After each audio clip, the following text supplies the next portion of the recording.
بسم اللہ الرحمن الرحیم نحمدہ و نصلی علی حبیب الکریم۔ سورہ بقرہ کی آیت نمبر 207۔ وَمِنَ النَّاسِ مَن يَشْرِي نَفْسَهُ ابْتِغَاءَ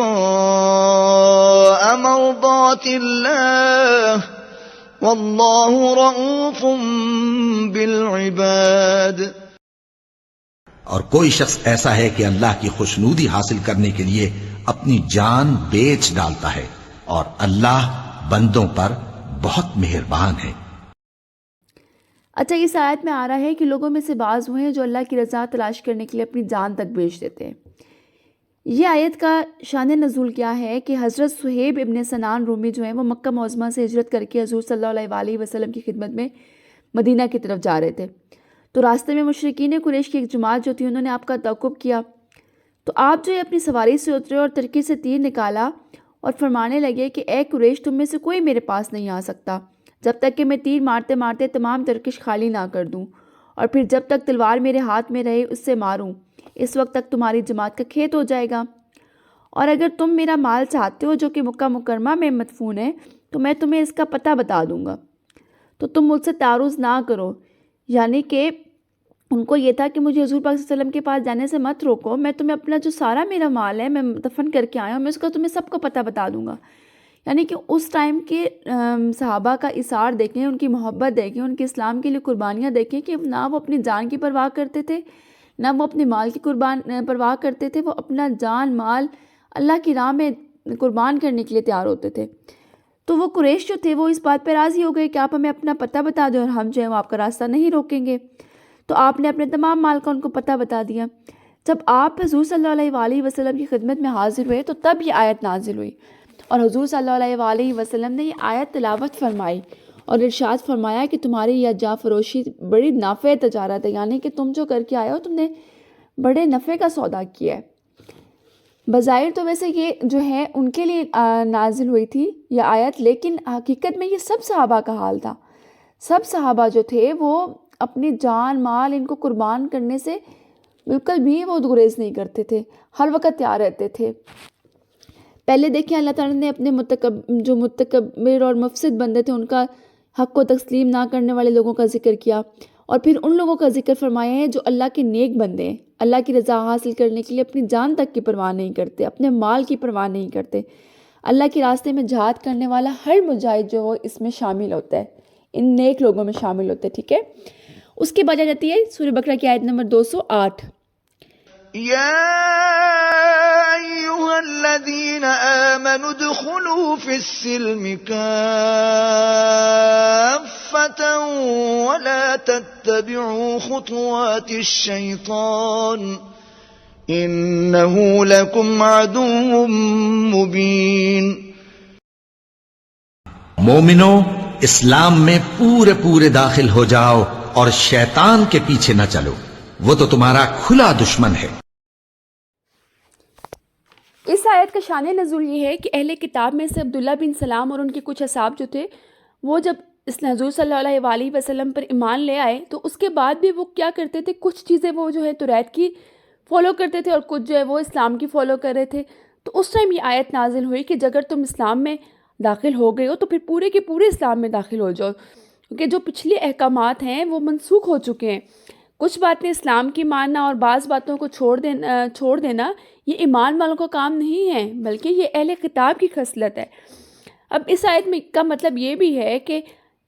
جو باتیں ان کو اچھی لگتی تھی، ان کی خواہشات کے مطابق ہوتی تھی تو ان پہ تو عمل کر لیتے تھے، اور جو دوسرے جن کو وہ ان کو گراں گزرتی تھی اس پہ وہ عمل نہیں کرتے تھے، وہ توریت کی طرف چلے جاتے تھے۔ اور جب بھی کوئی نئی شریعت آتی ہے تو پچھلی شریعتوں کو وہ منسوخ کر دیتی ہے۔ تو یہاں پہ اللہ تعالیٰ فرماتے ہیں کہ جب تم اسلام میں داخل ہو تو پورے کے پورے داخل ہو جاؤ، یہ والا کام نہیں کرنا کہ کچھ وہاں سے اس شریعت کی باتیں مانو اور کچھ اس شریعت کی باتیں مانو۔ جس طرح کہ سیدنا عبداللہ بن عمر رضی اللہ تعالیٰ عنہ بھی بیان کرتے ہیں کہ رسول صلی اللہ علیہ وسلم نے فرمایا جو شخص کسی دوسری قوم سے مشابہت کرے تو وہ انہی میں سے ہے، یعنی کہ اگر تم مسلمان ہوگے تو پھر تم یہودیت عیسائیت ان کے چیزوں کو فالو نہیں کرو گے، ان کی مشابہت اختیار نہیں کرو گے، ٹھیک ہے۔ آگے آ جاتا ہے کہ شیطان کی پیروی مت کرو، بے شک وہ تمہارا کھلا دشمن ہے۔ لیکن شیطان ہمارا کھلا دشمن کس طرح ہے؟ کیونکہ شیطان نے سب کے سامنے ہی دشمنی کا اظہار کیا تھا نا، اس نے سجدہ نہیں کیا تھا آدم علیہ السلام کو، تو وہ ہمارا چھپا ہوا دشمن نہیں ہے، وہ ہمارا کھلا عام دشمن ہے، اور اس نے اللہ تعالیٰ سے کہا تھا کہ میں تیرے بندوں کو اوپر نیچے آگے پیچھے دائیں بھائیں سے بھٹکاؤں گا۔ تو اب تمہیں ایک چیز کا پتہ ہے کہ وہ تمہارا کھلا دشمن ہے، تو تم اس کی پیروی مت کرو، تم اس کے راستے پہ مت چلو، کیونکہ وہ تمہیں بے حیائی اور برے کاموں کا حکم دیتا ہے۔ وَإِن زَلَلْتُم مِّن بَعْدِ مَا جَاءَتْكُمُ الْبَيِّنَاتُ فَاعْلَمُوا أَنَّ اللَّهَ عَزِيزٌ حَكِيمٌ۔ پھر اگر تم احکام روشن پہنچ جانے کے بعد لڑکھڑا جاؤ تو جان رکھو کہ اللہ غالب ہے، حکمت والا ہے۔ اچھا، اس آیت میں یہ آتا ہے کہ اس کے بعد اگر تم بہک جاتے ہو، پھسل جاتے ہو، کس کے بعد؟ اس کے بعد کہ تمہارے پاس ایک واضح دلیلیں آ چکی، تمہیں سب کچھ پتہ چل چکا ہے، تمہارے پاس قرآن آ چکا ہے، تمہارے پاس حضور صلی اللہ علیہ وآلہ وسلم کی جو معجزات ہیں وہ تم دیکھ رہے ہو، تمہیں ہر چیز کا کھلا پتہ ہے، لیکن اس کے بعد بھی تم بہکاوے میں آ جاتے ہو، کس کے شیطان کے بہکاوے میں آ جاتے ہو، تم پھسل جاتے ہو، تو پھر اللہ تعالیٰ جو ہے نا وہ تمہیں سزا دینے پہ غالب ہے، وہ حکمت والا ہے۔ دیکھیے اس آیت میں جو وعید سنائی گئی ہے نا، اس کا تعلق قیامت کے دن سے ہے۔ نبی کریم صلی اللہ علیہ وآلہ وسلم کی نبوت کا انکار کرنے والوں کو دھمکی دی گئی ہے کہ ان کا عناد اور ان کی مخالفت جو ہے وہ حد سے تجاوز کر گئی ہے، انہیں قیامت اور اس کی ہولناکیوں کا انتظار کرنا چاہیے۔ اس دن جو ہے وہ ظالموں کے دل جو ہے وہ دہل رہے ہوں گے، اس دن اللہ تعالیٰ جو ہے ان کو ان کے کفر کا مزہ چکھائے گا۔ اس کی بجائے جاتی ہے آیت نمبر 210۔ هل ينظرون إلا أن يأتيهم الله في ظلل من الغمام والملائكة وقضي الأمر وإلى الله ترجع الأمور۔ کیا یہ لوگ اسی بات کے منتظر ہیں کہ ان پر اللہ کا عذاب بادل کے سائبانوں میں آ نازل ہو اور فرشتے بھی اتر آئیں اور کام تمام کر دیا جائے، اور سب کاموں کا رجوع اللہ ہی کی طرف ہے۔ اچھا، اس آیت میں جو ہے نا اللہ تعالیٰ نے اپنی کتابوں اور رسولوں کے ذریعے اسلام کے حق ہونے کی دلیلیں پیش کرنے میں کوئی کمی نہیں چھوڑی۔ اس آیت میں کیا بتانا چاہ رہی ہوں میں آپ کو کہ اللہ تعالیٰ نے ہر طرح سے اپنی کتاب میں بھی ہر چیز کو واضح کیا ہے، اپنے رسولوں کے ذریعے بھی اسلام کو پھیلانے کے لیے ہر طرح کے پیغامات بھیجے ہیں۔ اب اگر کوئی شخص جو ہے وہ حق واضح ہونے کے بعد بھی اس پر ایمان نہیں لاتا، بس ہر وقت وہ موضوع کا ہی مطالبہ کرتا ہے، تو اس سے یہ جان لینا چاہیے کہ غیبی حقیقتیں ظاہر ہونے کے بعد ایمان لانے کا کوئی فائدہ نہیں ہوگا،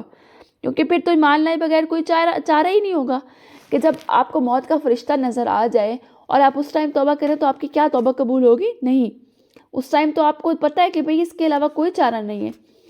جس طرح کہ سورہ فجر میں بھی اب دیکھیں اس سمے آ رہا ہے کہ کیا تم اس چیز کا انتظار کر رہے ہو کہ تمہارے پاس اللہ بادل کے سائبانوں میں آ جائے اور فرشتے بھی؟ یہ کب ہوگا؟ یہ قیامت کے دن ہوگا، یعنی کہ تم قیامت کا انتظار کر رہے ہو۔ دیکھیں ہمیں بہت سارے قرآن پتہ چلتا ہے، بہت سارے حدیث سے اور قرآن سے بھی پتہ چلتا ہے کہ قیامت کے دن جو ہے وہ آسمان کے دروازے جو ہیں وہ کھول دیے جائیں گے، پھٹ جائیں گے، اور فرشتے جو ہیں وہ ہر جگہ پھیل جائیں گے۔ تو یہ اسی طرح چیز کی طرف اشارہ ہے کہ تم قیامت کا انتظار کرو کہ تم اس دن تم اللہ تعالیٰ سے معافی مانگو گے اور تم اس دن جو ہے وہ اچھائی کی طرف لوٹو گے اور برائی کو چھوڑو گے، تو اس دن کا تمہیں کسی چیز کا کوئی فائدہ نہیں ہوگا۔ سورہ فجر میں بھی اس چیز کا ارشاد ہوا ہے کہ ہرگز نہیں، جب زمین کوٹ کوٹ کر دی جائے گی اور تیرا رب آئے گا اور فرشتے جو صف در صف ہوں گے اور اس دن جہنم کو لایا جائے گا، اس دن انسان نصیحت حاصل کرے گا، اس وقت اس کے لیے نصیحت کہاں؟ ٹھیک ہے، مطلب کہ جب آپ کو پتہ چل گیا کہ اب قیامت آ رہی ہے، اب موت کا وقت قریب ہے، میرے پاس کوئی چارہ نہیں ہے، اس ٹائم تمہاری توبہ قبول نہیں ہوگی، اس ٹائم نصیحت پکڑنے کا کوئی فائدہ نہیں ہے۔ اگر تم نے توبہ کرنی ہے تو تم ابھی کرو، ابھی تمہارے پاس ٹائم ہے، اس ٹائم جب تم دیکھ لو گے، غیبی تم چیزیں دیکھ لو گے، اس ٹائم توبہ کرنے کا کوئی فائدہ نہیں ہے۔ آج کا لیسن ہم یہیں اینڈ کرتے ہیں، نیکسٹ جو ہم انشاءاللہ اگلی آیت سے آغاز کریں گے۔ جزاک اللہ خیر کثیرا۔